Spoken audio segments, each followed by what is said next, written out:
I'm Ivar. And I'm Per Andreas, and we are here to share some insights on product validation that we hope you'll find useful. I love this quote, like Ash mentioned previously, there are many examples on this from the business world. You have like Blockbuster, Barnes & Noble, Kodak, Nokia, and so on. For the TV distributors in Norway, that punch came in October 2012. And within just a couple of months, 35% of... Within a couple of... Yes, hello. Okay, so for the TV distributors in Norway, that punch came in 2012, October. And within just a couple of months, 35% of Norwegian households were using Netflix. So in the aftermath of that, 30% of Norwegians were planning to resign from their pay TV subscriptions. But on the other hand, we saw an increase both in time and money spent on TV content. But sadly, RiksTV wasn't seeing much of that action. And obviously we had to change that. So we got ourselves a mission. We launched a Lean Innovation Initiative. We put up a cross-functional team, a handful of talented doers, very talented doers, from all the functions we needed to build this product. And we also made sure we got the right decision power, enable us to work fast. And we started working independently from the rest of the company. However, we reported back to RiksTV almost on a limited scope, but pretty much limited to how we did on our product discovery journey.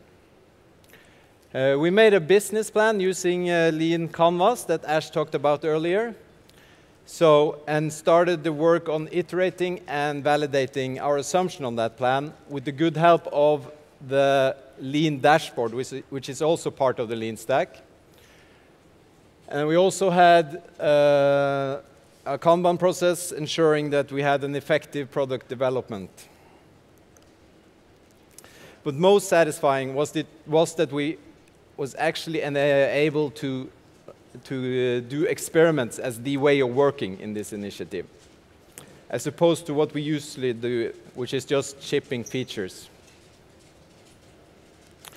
So we experimented on all aspects of our product discovery journey, which meant that we went out and met real customers, maybe some of you, and we interviewed them. And we found that, first of all, that we were working on problems that were worth solving. When we knew that we had problems that was worth solving, we start testing our solution or a hypothesis on solution that was something people actually wanted. And after that, we started pursuing the product market fit for our product. Throughout all these phases, we had experiments that gained us validated learnings on a lot of things, including customer retention, willingness to buy, price and packaging, also what technology to use, customer retention, and what algorithm worked best in the recommendation engine, and so on. So for a structured approach to that many experiments, we found the Lean dashboard from Lean Stack to be a great tool. It helped us keep focus on our goal, and at the same time finding that how the experiment worked towards our objectives, but also just keep structure when we turned a prioritized flow of experiments into validated learning. So in his book Inspired, Marty Kagan brags about how his Silicon Valley teams, or the teams he coaches, managed to do 15 experiments a week. And we heard Ash talk about Facebook doing hundreds of thousands of experiments. But we managed to peak at 8 experiments per week, which was pretty good for Økern. Better than zero. Better than zero. And now we're going to get into detail on one of those experiments. So I'll take you through one of them, which was the value proposition split test. What we did, we took the three, which was mentioned before as well, the three problems that we identified, and we tried to figure out which one would be the unique one by using a marketing budget that we did not have. So looking at the problems that we had identified, one was the time spent finding content to see. There we looked upon, you mentioned previously, the recommendation part, being the UVP one. Secondly, to have favorite content in different apps and services, going from zapping to apping. And then figuring out if we could create one app that would contain it all, including Norwegian content, which we did have.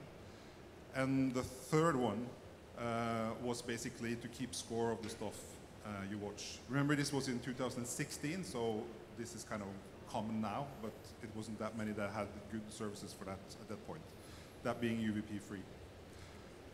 Most of you have probably seen this commercial lately. It's for Colonial.no, and what they've done is basically to take the problem of going shopping in a grocery store with your kids and framing that towards their unique value proposition, which is skip the grocery store. What we did was basically a bit in the same approach, so but very much cheaper. So we shot 3 videos of our Scrum Master, Frederick here, in our office, and then we basically used those. I'll show you just one so you get an idea. See here.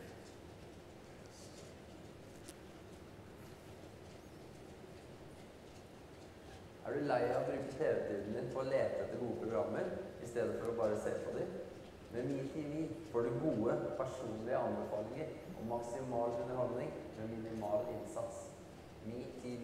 Start. Se. Nyt. So MiTV was the working name of the service. One of the reasons for that was to get unbiased feedback, so there were no connections to RiksTV. Secondly, if RiksTV decided to ditch the whole project, then we're no liability towards that. Although we got a telephone from NRK wondering how we could provide this service since we didn't have a contract with them. So I had to go to the CEO and say, maybe you should take this call. What we did was we used these videos to create a Facebook campaign, getting it out there, and in addition to flushing out the unique value proposition, the one that kind of resonated most with people, we also did a couple of additional things. Since it was an experiment, we tried to do other experiments. One was to look at the geographical part, so we basically split between Oslo, Greater Oslo, versus the west coast of Norway to see if there were any capital versus regional differences. Another thing we did was we, of course, started recruiting beta users, although our product was quite crap at that point. But still, we want to find out how much we had to pay to get those. We also saw that the marketing spent here was like 4,000 kroners, so it was actually a quite cheap experiment getting a value proposition. And the last part was that we tried different ways of signing up. One was going to our own website with a sign-up form, and the other was to use the one which comes out of Facebook by itself, which worked better. And here's maybe the most important part, is not just setting up the experiment, but actually then taking the time to create the report. So be sure to capture and document and share the knowledge that you get and the results that you get from each experiment, because this is how you learn and also become better at doing experiments. So this also evolved over time, the report and the content of it and everything. Yes, so the message is that you need to start doing experiments, not just cheap features. But there is the part that Ivar talked about with the validated learning is also very important, much more important than we first thought of. So we want to highlight at least 4 things that why you should do the validated learning part.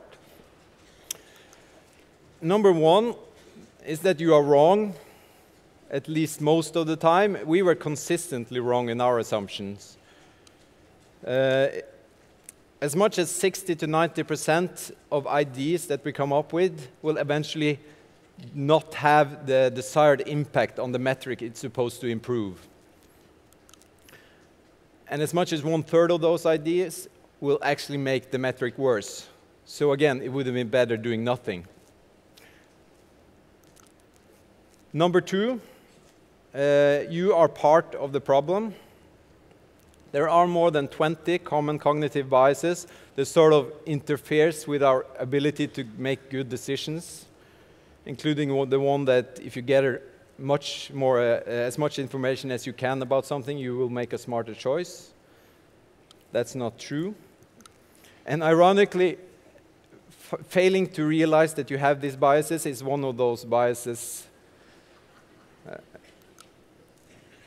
Number three, we keep hoping there's a secret sauce to how we do things. All these agile methods are, unfortunately, not blueprints for success. They are tools we can experiment with, and we should do that and then keep doing what works for us. And finally, Jack Welch said that an organization's ability to learn and translate that learning into action rapidly is the ultimate competitive advantage for a company. We agree to that. We also think that becoming great at validated learning is the key to transforming into a learning organization. Sorry. So if there are any enterprise people out there looking to set up a startup within the company, these are for you. Acknowledge the difference when establishing a startup internally. There are so many different ways that this plays out. We experience ourselves. Secondly, if you introduce these kind of methodologies into the enterprise, you need to do quite a lot of translation because it doesn't really apply to all ways of working. And thirdly, which I can't stress enough, don't fall into impatience pit. It was also mentioned by us previously. You need to adopt concepts like runway, burn rates, velocity of your work or experiments, and maybe treat it a bit like a venture capitalist. So kind of give a leap of faith, give a runway, but don't can the project because you're impatient. Yeah. Thank you. Thank you.